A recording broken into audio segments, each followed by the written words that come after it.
nome é Diego Soares Carvalho. Primeiramente, eu quero agradecer ao professor Dr. Sandro por ter me feito esse convite para gravar esse módulo aí do sistema endócrino, né? Fiz o farmacologia do sistema endócrino para o seu canal aí, o Fármaco Med Fácil, né? Farmacologia para simples mortais. Então, eu vou iniciar esse módulo falando um pouquinho para vocês do pâncreas endócrino.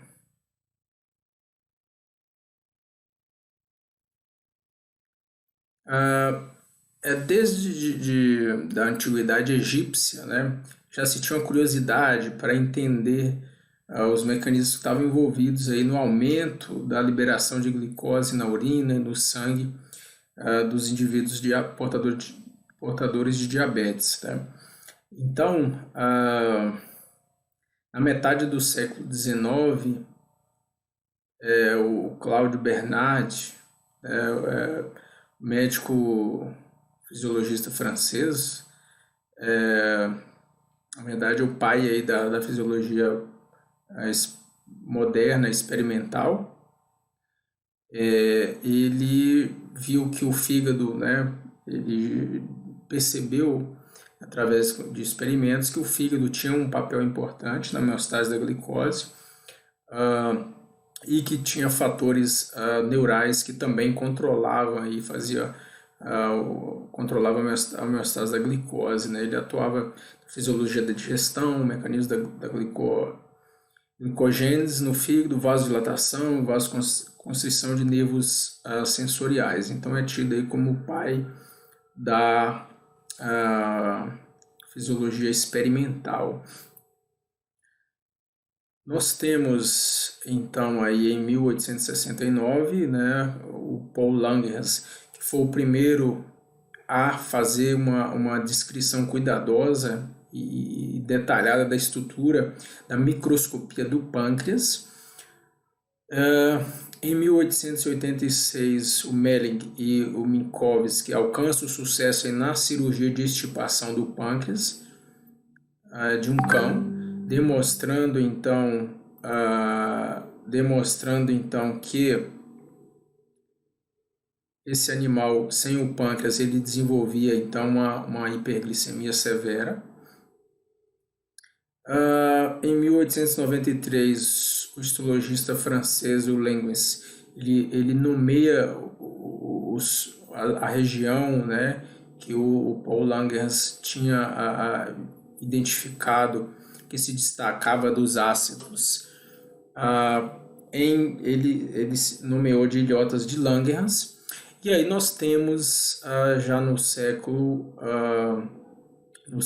XX, Frederick Bate e Charles Best isolaram e caracterizaram aí o hormônio insulina, né? E aí eles foram então laureados com o Prêmio Nobel em 1923, Prêmio Nobel de Fisiologia e Medicina. Então nós vamos falar agora do pâncreas propriamente dito. Então, em situações normais, aí, o pâncreas fica localizado na região abdominal superior, né, abaixo do estômago, interligado aqui por um canal na primeira porção do intestino delgado, aqui o jejum. Né? O pâncreas ele é dividido em 3 partes: a cabeça, o corpo e o ápice aqui, que é a cauda, né? O pâncreas tem essas 3 divisões aí: a cabeça, o corpo e a cauda. Além disso, nós podemos observar aqui nessa figura o ducto acessório pancreático, o ducto acessório. Nós temos aqui o ducto pancreático principal. Okay? O pâncreas ele é considerado uma glândula anfícrina, que tem a porção exócrina e a porção endócrina. Na porção exócrina, que é constituída pelos ácinos, toda essa região aí, a maior parte do pâncreas é constituída por ácinos, né, que é a parte exócrina, vai produzir as enzimas digestivas, né, o suco pancreático, do bicarbonato, que vai ser lançado aí no intestino.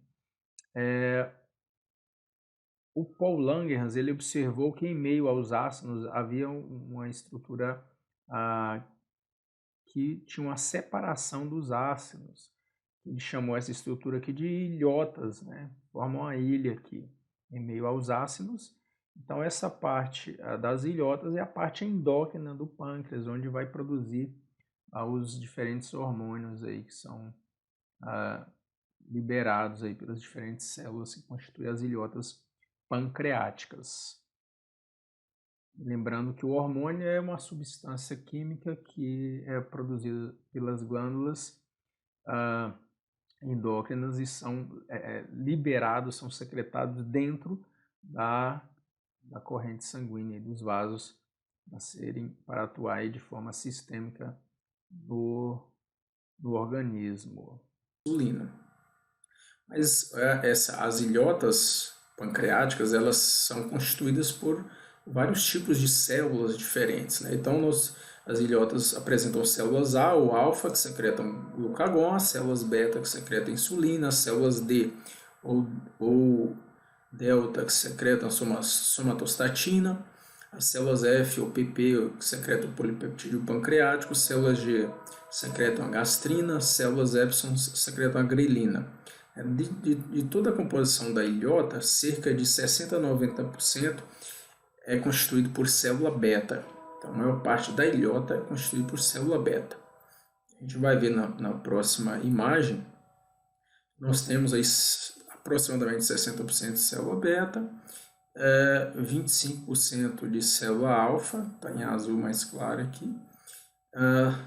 Em verde, nós temos cerca de 10% de células delta, que produz a somatostatina, 5% de célula F produz o polipeptídeo pancreático, né? Então, essa é a composição básica aí das ilhotas, os percentuais de células, né? Como eu falei para vocês, nós vamos dar uma atenção maior na insulina, mas eu vou falar rapidamente aqui dos outros principais hormônios aí.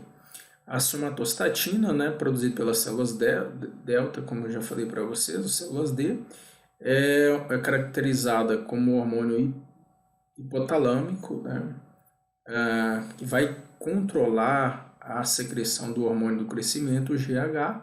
Então, ele vai inibir a secreção de GH e estimulada aí pela glicose, aminoácidos e ácidos graxos livres que vão estimular a produção de somatostatina. E a ação da somatostatina basicamente vai atuar inibindo a secreção de insulina, glucagon e vários hormônios aí, gastrointestinais. Outro hormônio é o polipeptídeo pancreático, né, que é sintetizado pelas células PP ou alfa. Tem sua secreção estimulada por hipoglicemia, ou seja, quando a glicemia do indivíduo está baixa.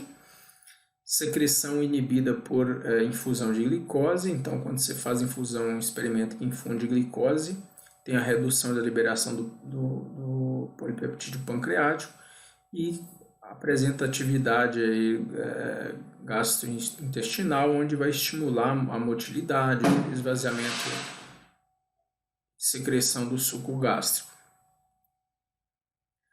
Outro hormônio bastante importante, que apresenta uma ação antagônica aí com a insulina, é o glucagon. Ele pode ser produzido também pelo trato gastrointestinal superior e pelas células A ou alfa das ilhotas pancreáticas, como falado anteriormente. Então, a secreção de glucagon é estimulada quando você tem uma hipoglicemia, quando reduz a concentração de glicose e ácidos graxos no plasma. Se tem a ação aí do sistema nervoso autônomo, simpático, a epinefrina circulante vai estimular a liberação de glucagon via receptores beta-adrenérgicos. Tá? E aí você tem a liberação, a inibição da liberação de glucagon por atividade da somatostatina. Os efeitos do glucagon, né? O glucagon, então, ele vai promover a elevação da glicemia através de degradação de ácidos graxos e proteínas. Essa ação do glucagon se dá através de receptores, os receptores metabotrópicos, né? Que são receptores acoplados à proteína G. Nesse caso é uma proteína GS, proteína estimulatória, que vai ativar a adenileuciclase e converter ATP em AMP cíclico, e o aumento do AMP cíclico intracelular vai ativar uma série de proteínas quinases e promover uma resposta celular, né? Que é semelhante aí à ativação dos receptores beta-adrenérgicos aí pela epinefrina. Isso, se vocês têm dúvida aí nessa parte de receptor, tem aula do professor Dr. Sandro aí no canal, que vocês podem verificar lá a ativação desses receptores no módulo de farmacodinâmica. Então, efeitos metabólicos mais pronunciados, né, são ações diretas aí sobre o fígado, né? Então, o glucagon ele exerce um controle da glicemia no fígado aí. E também tem ação cardiovascular, aumentando a frequência e a força de contração. Usos clínicos, né? Pode ser administrado por via intramuscular, subcutânea ou intravenosa, em quadros de hipoglicemia, quando o indivíduo está inconsciente. Tratamento da insuficiência cardíaca aguda, desencadeada por antagonistas dos receptores beta-adrenérgicos. E agora, como ocorre esse controle da glicemia? Como esses dois hormônios, a insulina e o glucagon, que eu falei para vocês que tem aí atividades antagônicas, como esses dois hormônios atuam? Então, o indivíduo, quando ele se alimenta, né, vai ocorrer um aumento da glicemia.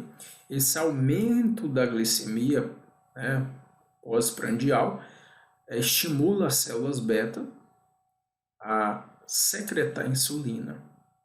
Essa insulina, né, ela vai atuar no fígado, né, aumentando a absorção de glicose e aumentando o armazenamento, né, de glicogênio. Quando se tem uma baixa na taxa de glicose, o indivíduo em estado de jejum, o que vai acontecer? Você tem inibição da atividade da célula beta, estimula a célula alfa. Essa célula alfa vai liberar o glucagon e esse glicogênio que está armazenado aqui, ele vai ser degradado e vai ter liberação de glicose. Isso para manter a normoglicemia do indivíduo.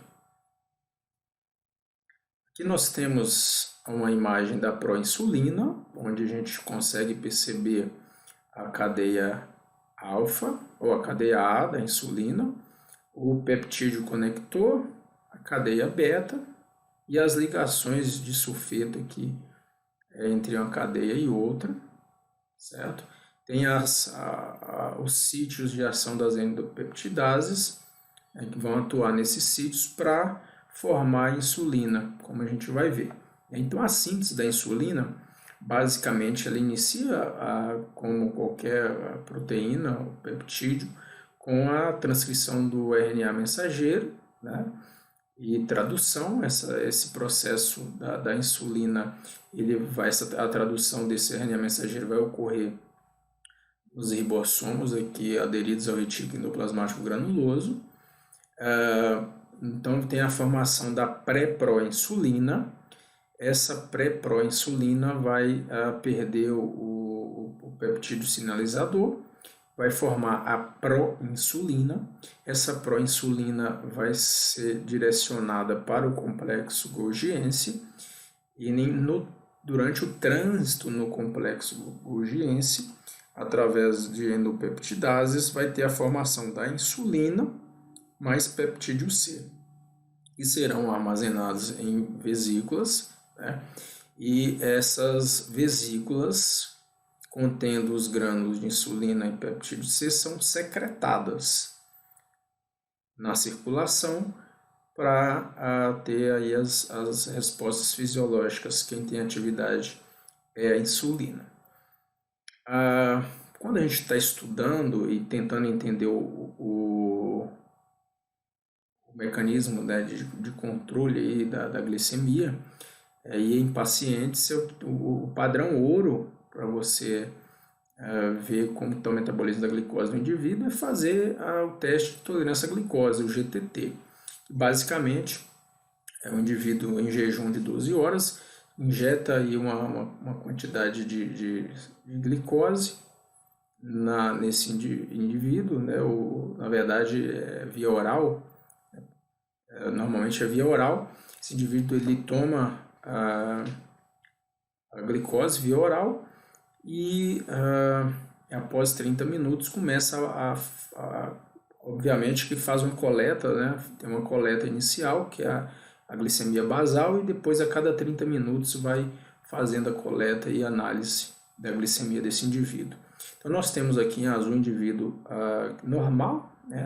Ele toma 75 gramas de glicose, dá um pico de glicemia, né? Tem um pequeno platô, e depois essa glicemia vai sendo essa glicose vai sendo metabolizada pelo organismo, né?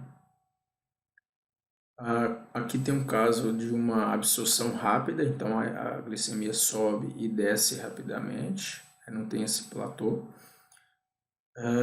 E o indivíduo com doença hepática, então você tem uma subida mais lenta e demora muito mais o indivíduo remover essa glicose da circulação. Então esse é um teste padrão ouro aí para entender o metabolismo. Obviamente que tem outros testes também que são utilizados, né? Como a hemoglobina glicada, que te dá um padrão aí, né? Basicamente de 3 meses aí. Essa glicose ela vai... Você vê a hemoglobina glicada, né? É um outro teste que é bastante utilizado na clínica.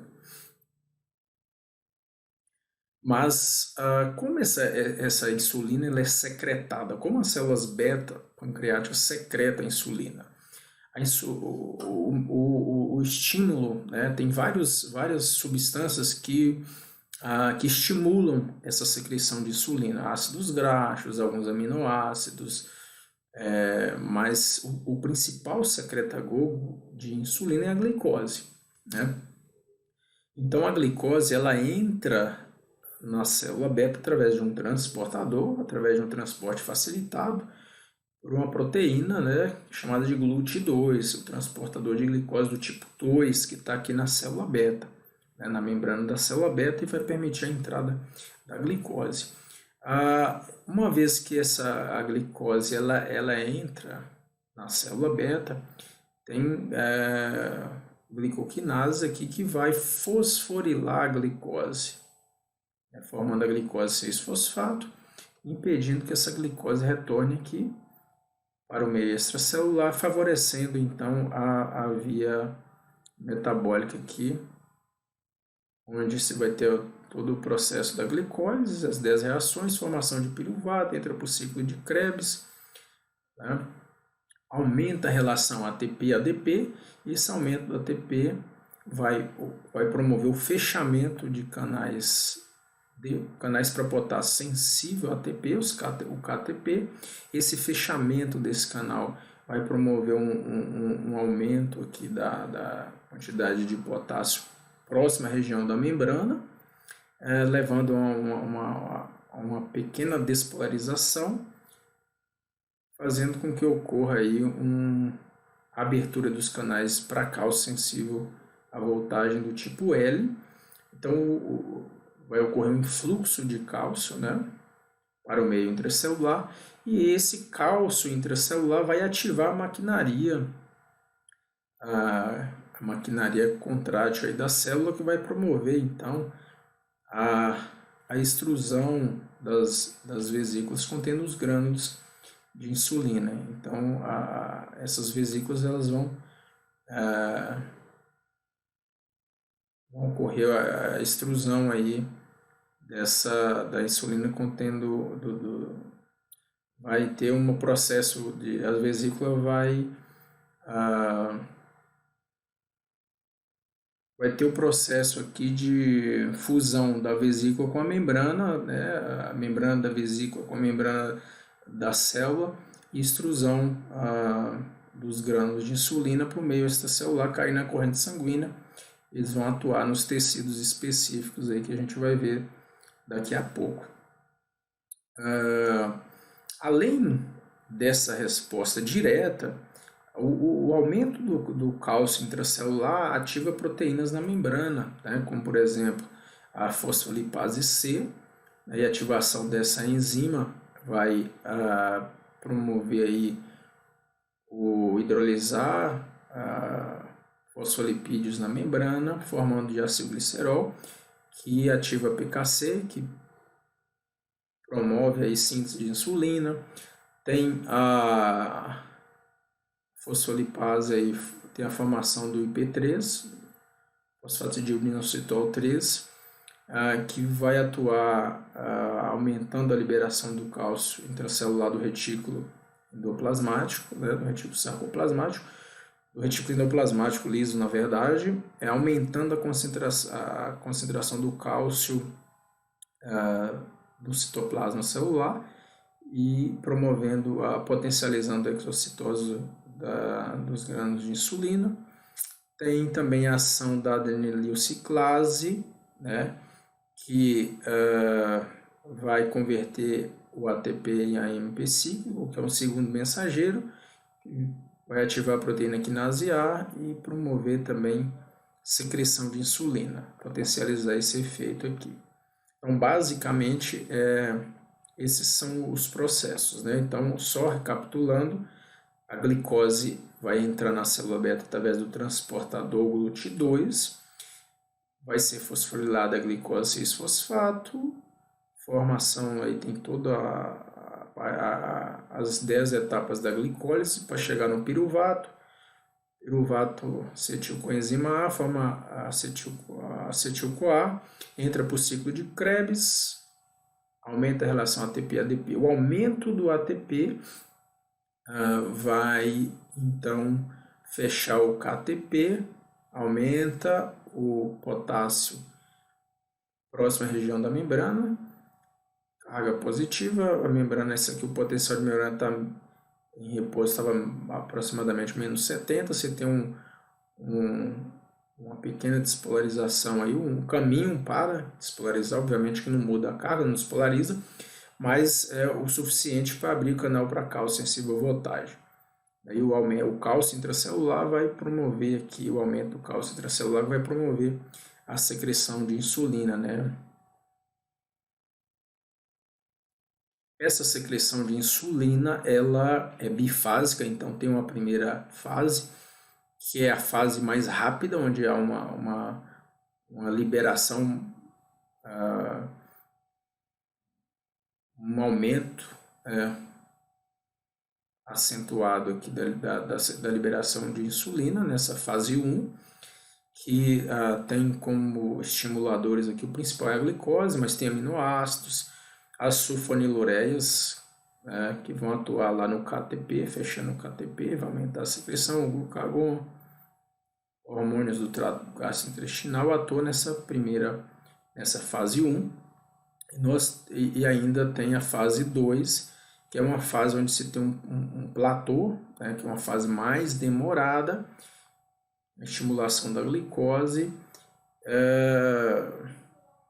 e aí a insulina recém-sintetizada, né, poderia estar sendo liberada nessa fase, mas tem algumas teorias aí sobre que insulina que é liberada em cada fase. Mas nós não vamos entrar nesses detalhes, o que é importante entender é que tem duas fases aqui, uma fase uma primeira fase, que é rápida, e a segunda fase, que é mais demorada, né? Lembrando que após uma refeição, você vai ter um aumento aí da glicemia que vai gerar essa fase rápida, a primeira fase, a fase 1, e posteriormente você vai ter uma segunda fase aí de liberação da insulina. Essa insulina que nós estamos falando, ela vai atuar em vários tecidos, né? A insulina ela possui ações pleiotrópicas no organismo, e nós temos aqui os tecidos onde a insulina vai ter ações aí importantes para o metabolismo da glicose, né? Temos o fígado, tecido adiposo e o músculo. Então, que ações a insulina vai exercer em cada um desses tecidos? Sobre o metabolismo aí dos carboidratos, lipídios e proteínas. Então, no fígado vai ocorrer a ação da insulina vai diminuir a gliconeogênese, vai diminuir a glicogenólise, vai aumentar a glicólise e vai aumentar a glicogênese. Então, vai diminuir a produção de glicose a partir de substratos que não são carboidrato, vai reduzir a quebra de glicogênio e vai aumentar a glicólise, a quebra da glicose, vai degradar a glicose, porque a ideia, a insulina tem a ação de reduzir a glicose circulante e aumentar a glicogênese, a produção de glicogênio aqui no fígado. Nos lipídios você tem aumento da lipogênese, né? Então aumento do tecido adiposo, diminuição da lipólise, da degradação de lipídio, e na proteína diminui a degradação de proteínas. Então, se a gente fazer um balanço, a gente vai ver que a insulina tem ação anabólica, né? Um hormônio anabólico. Carboidratos aqui no tecido adiposo aumenta a captação de glicose, aumenta a síntese de glicerol, ok? E no metabolismo de lipídios você tem aumento da síntese de triacilglicerídeos, aumento da síntese de ácidos graxos e a redução da lipólise. No tecido muscular vai aumentar a captação de glicose, aumenta a glicólise e aumenta a glicogênese, o armazenamento de glicogênio. No metabolismo de proteína, você vai ter aumento da captação de aminoácidos e aumento da síntese proteica, certo? Daí a ação anabólica da insulina. Mas como essa insulina atua? A insulina ela atua através de um receptor, ela tem o seu receptor próprio, que é o receptor de insulina, que é um receptor do tipo tirosina quinase. O professor Dr. Sandro já falou nas aulas anteriores sobre a característica geral desse receptor e como ele é ativado. No caso da insulina, o receptor da insulina é um heterotetrâmero, então ele tem duas subunidades alfa extramembranares e duas subunidades beta transmembranar. E aí você tem nesse receptor, tem aqui o domínio onde a insulina vai se ligar, na subunidade alfa, né? É importante ressaltar que a subunidade alfa, as subunidades alfa, elas possuem uma atividade alostérica em relação às subunidades beta, certo? Na subunidade beta tem aqui o domínio tirosina quinase, então esse receptor do tipo tirosina quinase tem a capacidade de fazer uma transfosforilação, ok? Então, quando a insulina se liga à subunidade alfa, retira essa inibição, essa atividade alostérica, e aí a subunidade beta tem a capacidade de se fazer essa transfosforilação, se autofosforilar aqui em resíduos de tirosina, que vai ativar. Porque pode haver, em alguns casos, a fosforilação em um outro resíduo, que é a serina. E aí, ao invés de ativar ocorre a inibição do receptor e da via da insulina, okay? Que seria aí um controle negativo, né? Esse aumento dessa fosforilação em serina, ela é comum em quadros de obesidade, ok? Em quadros de obesidade tem aí um aumento de isoformas específicas de PKC, tem também aumento da atividade da sinase inibidora do fator nuclear, né? K-beta, o IKK-beta, fator que está aumentado aí nos quadros de obesidade. Tá, mas vamos ver então como a via da insulina ela então é ativada. Então a gente tem um receptor, como eu falei para vocês, subunidades alfa e beta. A insulina vai se ligar à subunidade alfa, vai ter a fosforilação da subunidade beta e a ativação dos substratos do receptor. Tem vários substratos. Nesse esquema eu trago para vocês o IRS1 e 2, né?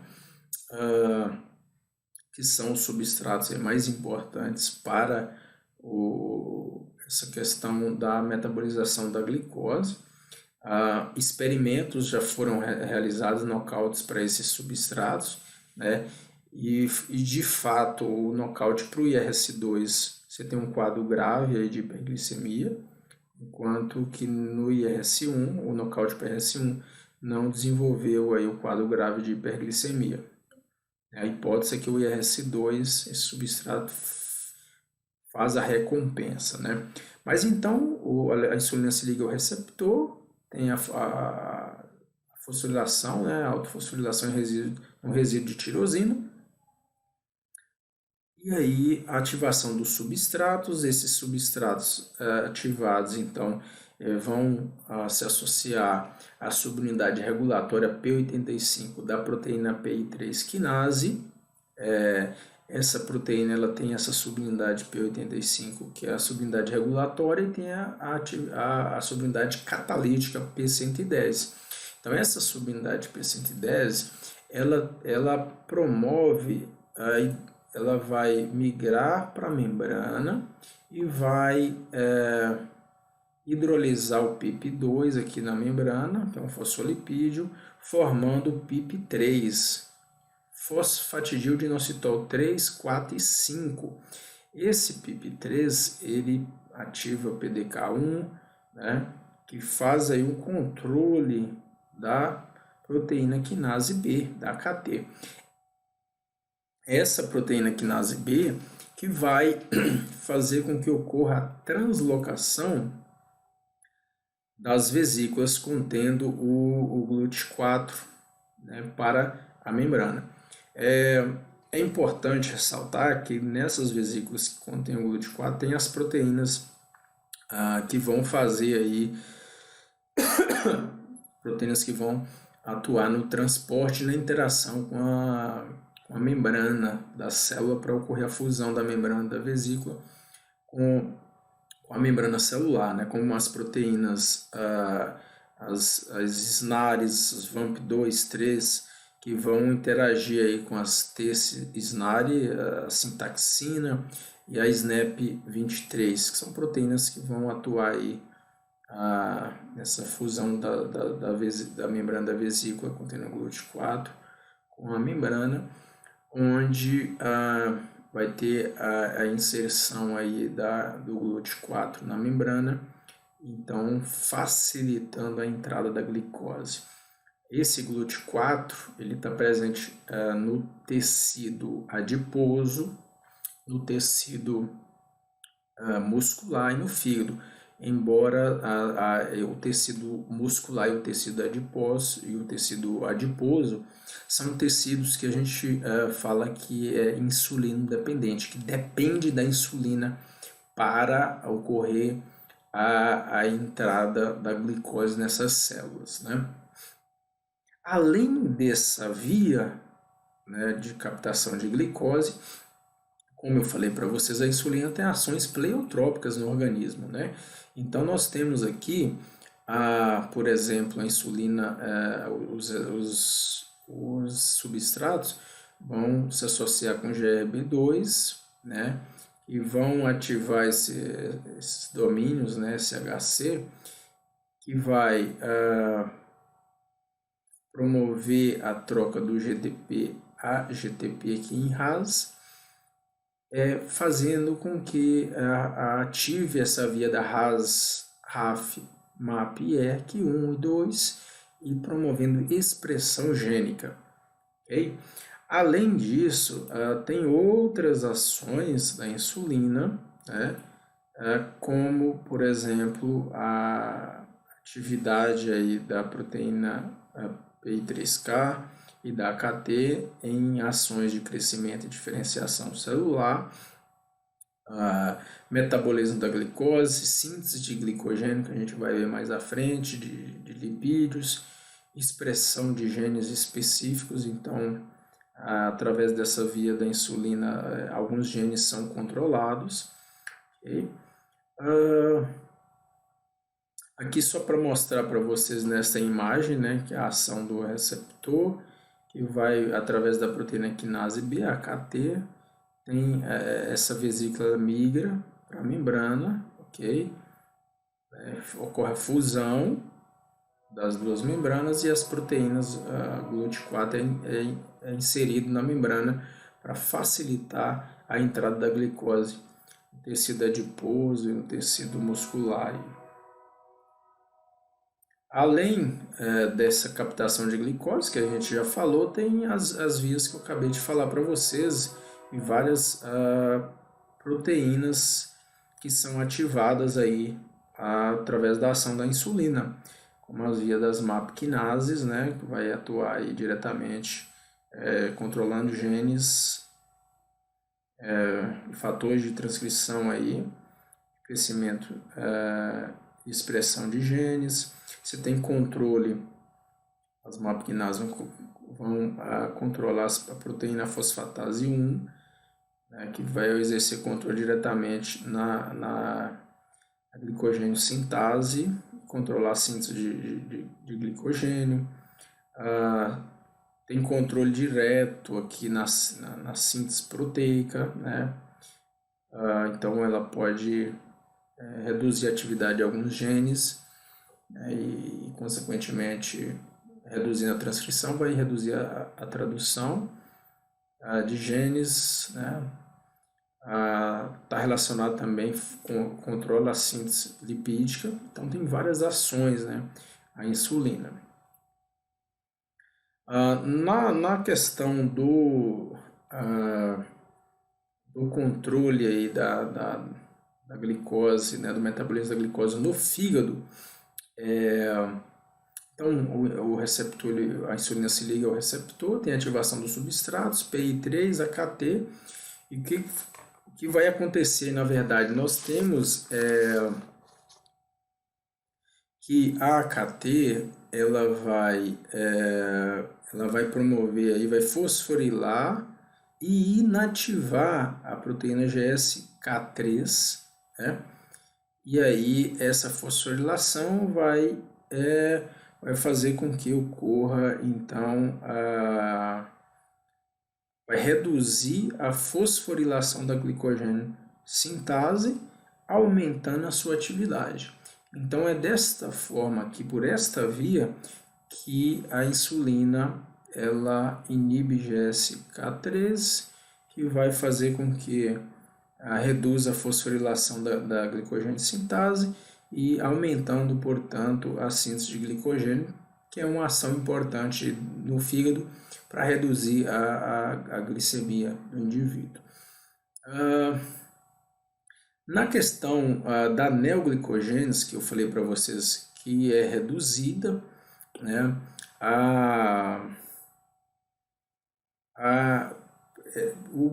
essa via aqui, né, da neoglicogênese, ela, na verdade, ela vai você vai ter uma redução da fosfoenolpiruvato, né?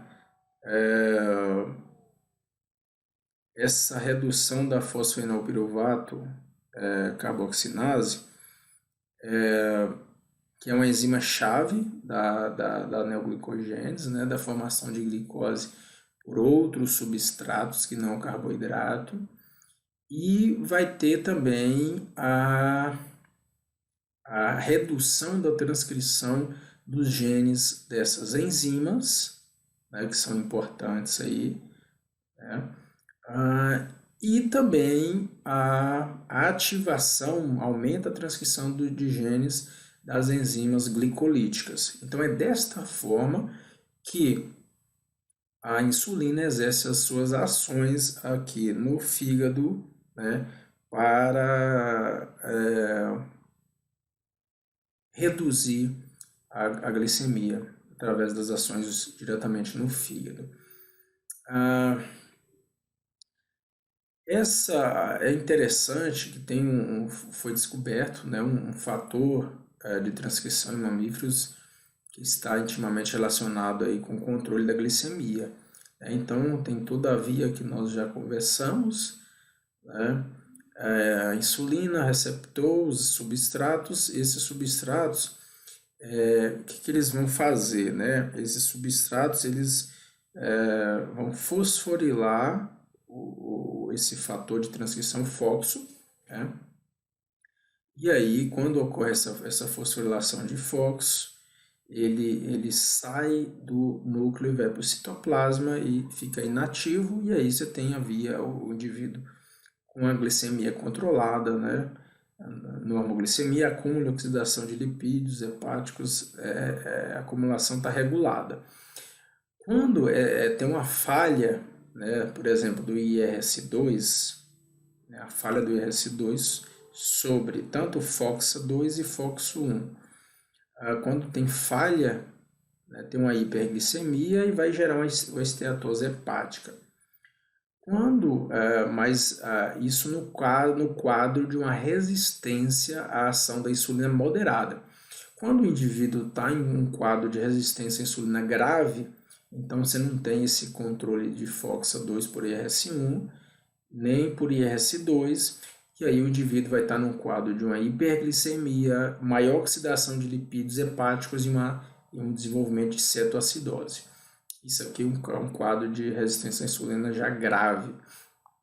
Então o FOXO exerce um papel importante no controle da glicemia e tem sido olhado aí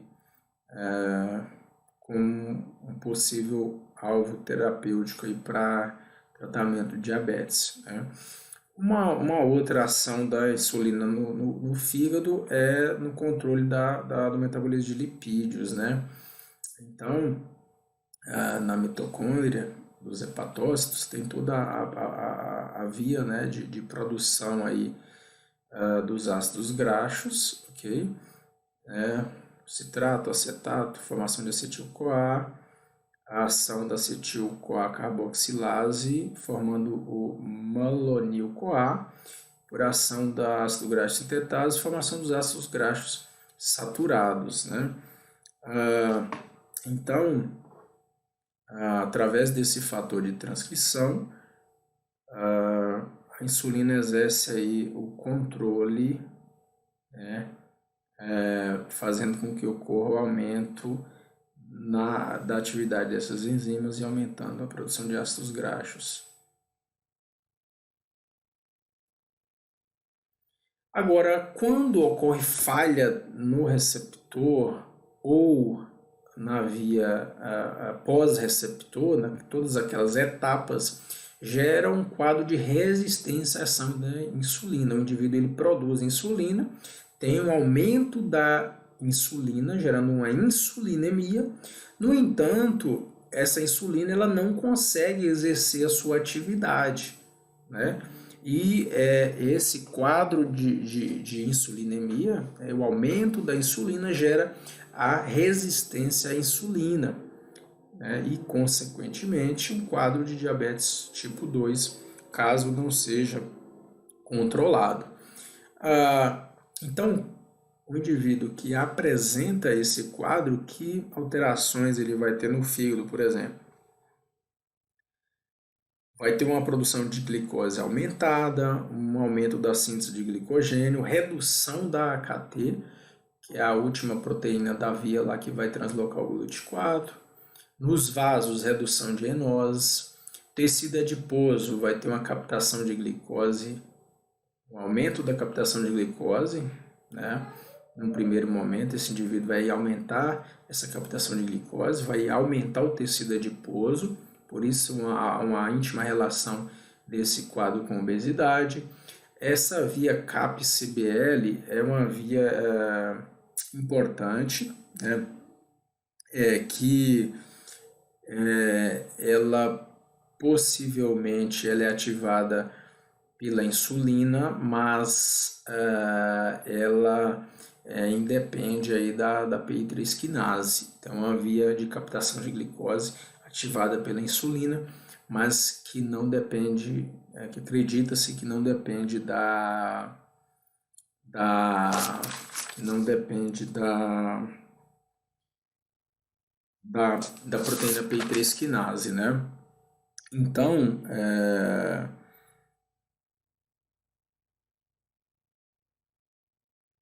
no tecido, no músculo esquelético, vai ter redução também da KT, né? Redução da captação de glicose, né? E diminuição da síntese de glicogênio, porque a insulina não está atuando. No pâncreas vai ter redução do IRS2 e vai ter um aumento aí de apoptose, de morte celular das células beta. Então, quando esse indivíduo, se ele não for tratado, e essa hiperatividade das células beta pode levar a um quadro de falência das células beta e o indivíduo diabetes tipo 2, depois de um tempo, ele pode se tornar um indivíduo diabetes tipo 1, onde ele vai depender da insulina exógena, né? Então vai ter que ministrar uma insulina exógena nesse indivíduo. No hipotálamo tem redução de AKT, diminui o controle da fome, então toda a circuitária neural que controle a fome ela é alterada, então o indivíduo, e aqui você tem um quadro de inflamação, né, que vai alterar várias proteínas que estão relacionadas ao controle da saciedade, né. Então essas são as alterações que ocorrem no indivíduo contendo a resistência à insulina, diabetes tipo 2. Então, resumidamente, a insulina, a resistência à insulina, ela tem um papel importante, né, no desenvolvimento aí de várias doenças, né, como diabetes mellitus tipo 2, obesidade, dislipidemia, hipertensão arterial e os mediadores, alteração em mediadores inflamatórios, né, e essas comorbidades associadas geram um quadro de síndrome metabólica, ok? Então, problemas na produção da insulina, na secreção ou na sinalização da insulina gera essa doença que é o diabetes mellitus tipo 2. O diabetes mellitus, na verdade, né? O diabetes mellitus, então, é definido como uma desordem metabólica com etiologia múltipla, caracterizada por hiperglicemia crônica, com distúrbios no metabolismo de carboidratos, lipídios e proteínas, os quais estão associados à deficiência absoluta ou relativa na secreção ou na ação da insulina. Os tipos principais de diabetes, né, eu trago aqui 3 tipos, mas tem outros, né, genéticos e tal, mas os 3 mais conhecidos são o diabetes mellitus tipo 1, onde ocorre uma destruição das células beta pancreáticas por processo autoimune, o diabetes mellitus tipo 2, onde há um defeito na ação da insulina ou na secreção da insulina, e o diabetes mellitus gestacional, onde vai ocorrer uma intolerância à glicose e resistência à insulina durante a gestação, podendo ser reversível ou não após a gravidez. Então, esses são os tipos principais. A prevalência mundial dessa doença é cerca de 8,8% da população aí de 20 a 79 anos. Essa estimativa de 8,8 em 2015, em 2040 a projeção é de 10,4, né?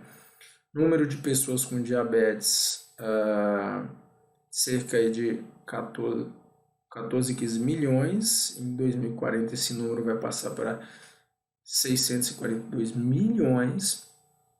Os gastos com essa doença, 2015 correspondeu a 673 bilhões, em 2040 802 bilhões de dólares. Há números de indivíduos que nascem, né, afetados com essa doença, 22 milhões. Então são alguns dados que eu chamo a atenção aqui, né, para vocês terem ideia da gravidade dessa doença, né? São dados epidemiológicos aí que a gente precisa olhar, né? No Brasil, olha só, em 2015, 14,3 milhões de indivíduos. Essa para 2040 vai quase dobrar, 23,3 milhões de indivíduos contendo portadores dessa doença, ok? Esses dados são da Federação Internacional de Diabetes. Então, essa é uma doença realmente é um problema sério de saúde pública e que leva o sistema endócrino, né, como um todo a ser um dos sistemas mais estudados aí. As referências, né, que eu utilizei para essa aula, né, o Ricuri e Procopio, Fisiologia Básica, a Margarida Aires, Fisiologia, e Fisiologia, o Tratado de Fisiologia Médica do Gaito. Então é isso aí. Eu agradeço pela atenção aí.